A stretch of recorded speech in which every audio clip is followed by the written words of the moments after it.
is good right here? Yeah. Yeah? So, Start with the- in So the, that's- in the run-up, let me ask yes. you the question, and just answer me so your eyes look into mine. About this question, whether the inspectors have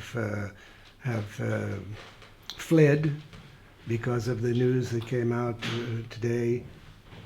Is that the question? Os inspetores foram embora, vazaram porque a versão oficial do Fernando foi uma versão desfavorável a eles. The question is that if these inspectors ran away basically because the official, the director of the OPCW has stood with the official report and said that is the truth.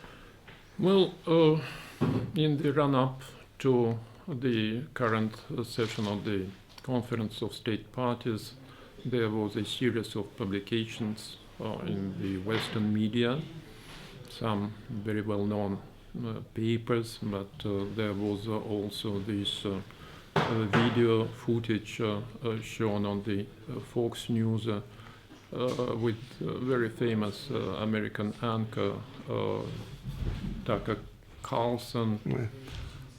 And more importantly, there was a letter, an open letter, signed by a group of scientists, scholars, opinion leaders, including the very first Director General of the OPCW, Mr. Bustani.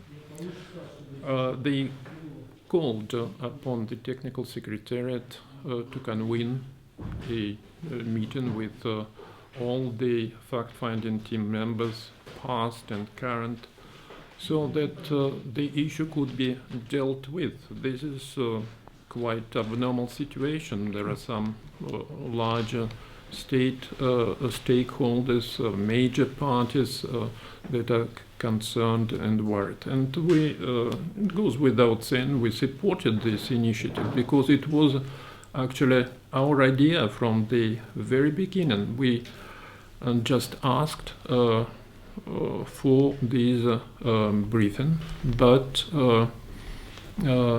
this request has been bluntly rejected because of the American ambassador, this one whom we have been talking just now.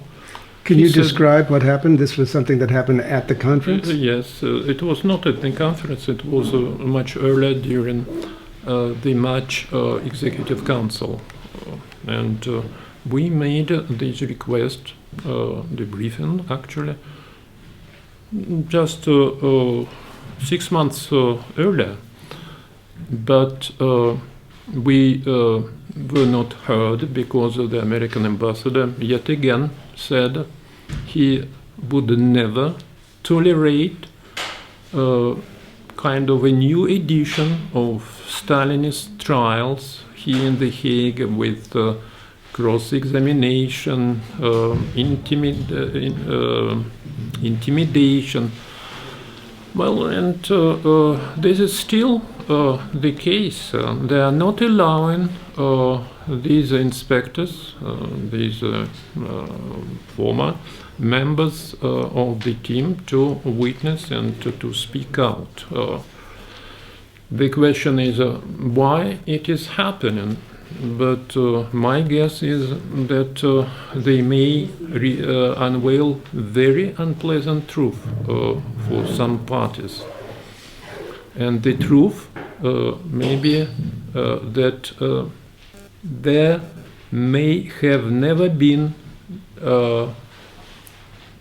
no chemical attack in Duma in the first place. So this action by the United States, the UK and France, they launched their missiles on Syria.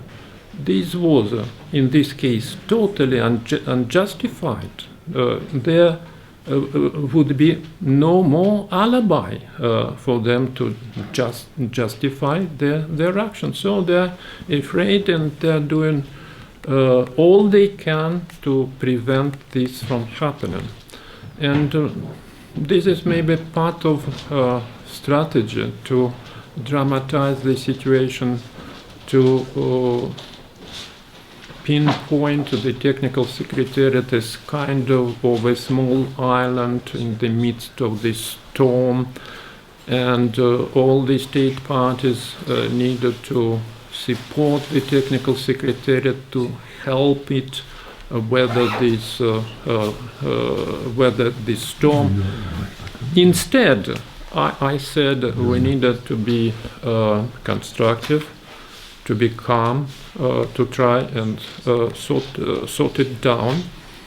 And I invited to consider the technical secretariat not an island battered by the waves in the midst of the storm, but rather like our common house, where all the stakeholders can come and speak about their problems, trying to resolve the issues. So we are just optimistic about this way of doing things, and providing as long as there is goodwill, we will be able to overcome all the hurdles and all the difficulties. But we need to be very, very careful, because any new fault, any new mistake by the technical secretariat experts, they are fraught with very serious implications in terms of the international security.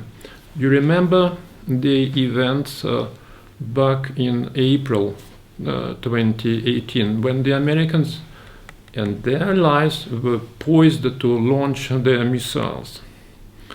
And the Russian military issued a warning saying, should the American and the French and other missiles fly towards Russian facilities in Syria, the Russian military would shot down not only these missiles but also the carriers.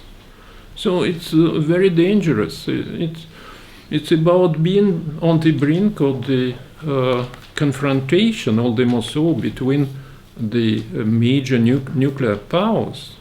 So the experts of the technical secretariat should bear in mind what kind of responsibility falls upon them. They should be very careful. So that's why we needed to do everything in our power to avoid such disastrous situations in the future. Mm-hmm. That's really why I asked you that question about whether it's at this point in time an independent institution or a political institution. Is it being run, the OPCW, by some... Again, despite all kind of controversy, my hope is that we are still able to do our job. Personally, I have a lot of respect for Fernando Ares, Director General. He is a prominent diplomat, a very wise man. Personally, I have no doubt whatsoever about his probity, his integrity, and I'm pretty sure that under his wise guidance we will be able to overcome these difficult situations. Mm-hmm.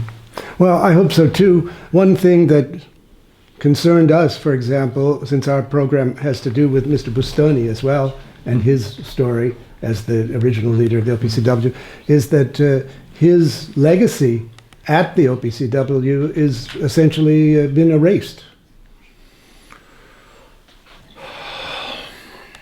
Well, we know very well how, as you said it, he had been squeezed out under the pressure of the Americans. We were not happy with this outcome. It was not a good thing to do.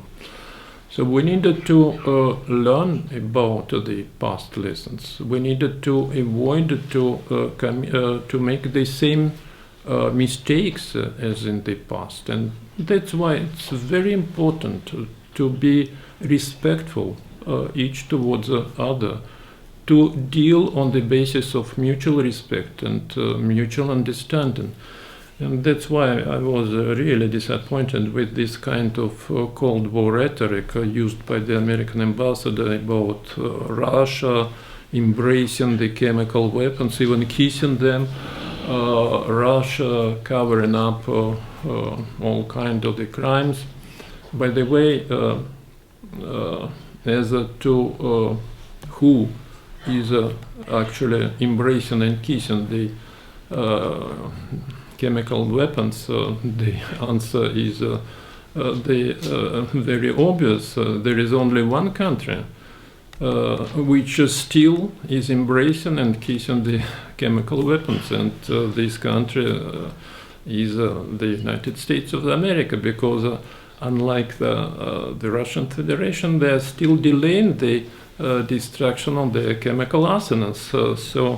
While responding to this very violent speech made by the American ambassador, I called on the United States to follow the example of the Russian Federation and to finally destroy all the chemical weapons. Thank you very much. Hi, thank I you. needed to leave you because Thank you, sir. You gave us a lot of your time. I appreciate Yes. it.